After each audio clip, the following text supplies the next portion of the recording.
This is the Lone Crater YouTube. We hope this video helps. In this video, I will show you how to make your own hot wing sauce. First, gather your core ingredients. You'll need a good quality cayenne pepper hot sauce, about 1/2 cup. Then, grab 4 tablespoons of unsalted butter, melted. A tablespoon of white vinegar adds a nice tang, and a 1/2 teaspoon of garlic powder along with a 1/4 teaspoon of salt will round out the flavor profile.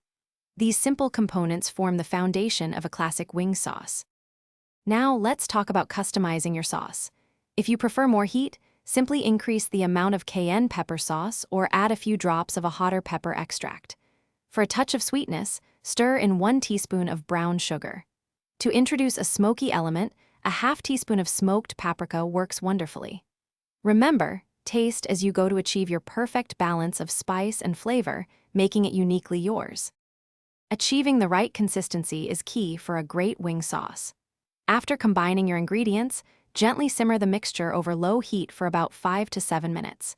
This allows the flavors to meld and the sauce to thicken slightly. If you desire a thicker sauce, mix 1 teaspoon of cornstarch with 2 teaspoons of cold water to create a slurry, then whisk it into the simmering sauce. Continue to stir until it reaches your desired thickness. Once your delicious hot wing sauce is ready, proper storage ensures you can enjoy it later. Pour the cooled sauce into an airtight container and refrigerate it for up to 2 weeks.